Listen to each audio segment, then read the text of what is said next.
Good morning, YouTube. It's your girl Iman. Just wanted to check in. Today is November 1st, and I wanted to do a 2-year post op update.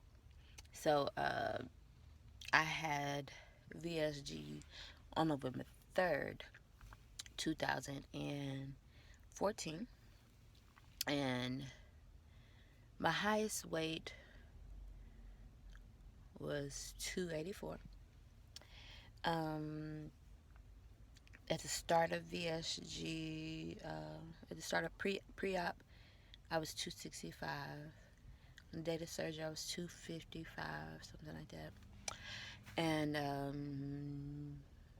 my lowest weight was 174.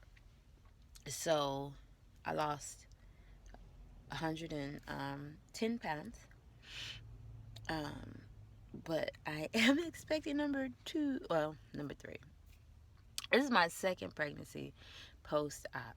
Yes, if this is your first time tuning in, second pregnancy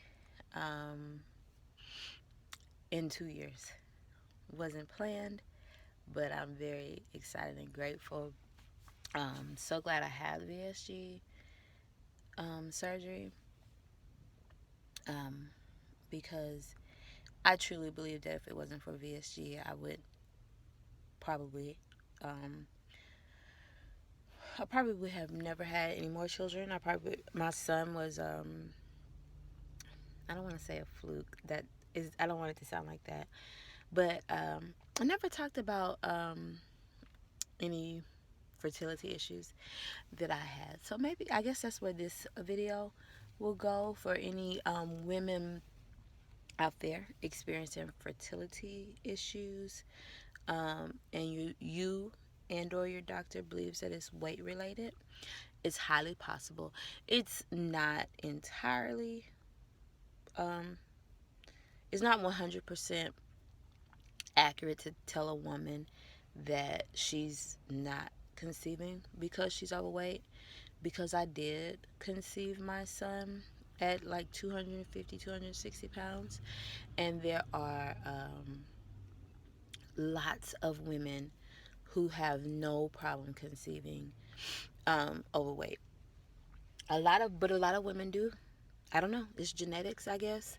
Many women do have problems conceiving when they're overweight.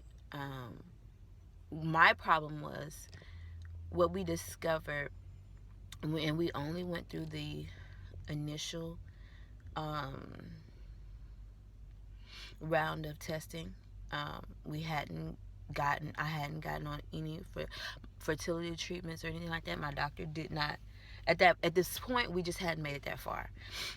We got to the point where my husband and I had been married for 3 years and hadn't conceived a child. And I went for an annual, told my doctor, and so she decided that we would do blood tests. That was the first step, to take some blood tests. And we made an appointment for me to come back a month or two later. She also discovered in that appointment that my uterus was enlarged. So she wanted to know why. So we did the blood test and we scheduled an ultrasound. What we found out in the blood test was that for that month that I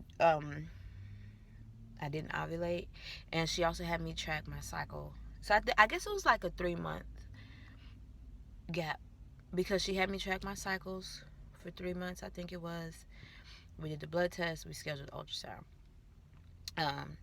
And so looking at me tracking my cycle, and when you're tracking your cycle, you're tracking, I use Fertility friend, and so you track the start of your cycle, the end of your cycle. You track your temperature every morning at the same time, and you track if you've been having sex. And all that's added together, you could kind of get a picture of whether or not you're ovulating, whether or not you're having sex at the right time, and all that. So I gave that to my doctor, And that information combined with the blood test, we discovered that I was not ovulating every single month. Now, we did discover that I did ovulate, but it wasn't regular. It wasn't consistent with a regular cycle. And I was having a regular cycle. Every month I had a cycle. But it just, I don't know, I wasn't actually ovulating every time. And we also discovered fibroids when we did the ultrasound. And literally a month later, I was pregnant. So my husband always says in God's timing, and I agree with my husband. Everything is in God's timing. We wanted a son. We were promised a son. We got our son. But I did find out in that process that my body didn't. I don't know what you would call it. It wasn't that I was infertile. It's just that my odds of getting pregnant every single month were slimmer than other women's odds. And so we fast forward 3 years, 3.5 years. With 3 years, I hadn't conceived, and I had VSG.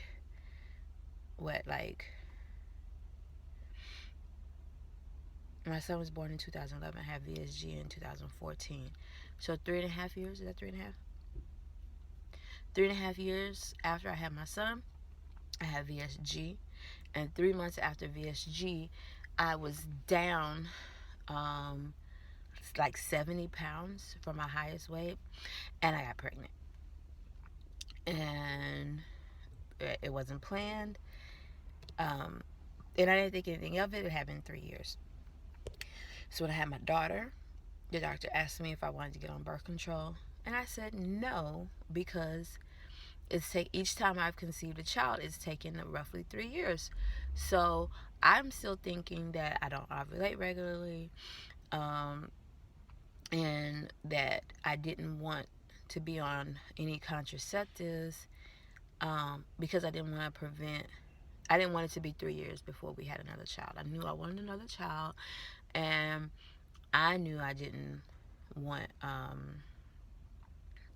I just didn't want it to be 3 years. I had no idea it would only be 7 months, but I knew I didn't want it to be 3 years. So I continued to lose weight, got down to, sorry about that. I continued to lose weight, got down to 174 pounds, and found out I was pregnant again. And this time I got pregnant in about 7 months. And so from this third pregnancy, I have come to the conclusion that my weight was holding me back, because I have never been able to conceive so easily before. And before I conceived my son, I was always checking. I was always hoping to be pregnant. I was always concerned. I was always upset. The 3 years after him, I briefly tried. I can't remember. He was maybe about a year old. I briefly kind of tried to get pregnant, but I really never focused on it anymore. It just never happened. And we also never prevented it. And I knew I wanted to have more kids. I knew I needed to get the weight off, because I knew it was possible to have more kids because I had Zachariah. But I didn't know,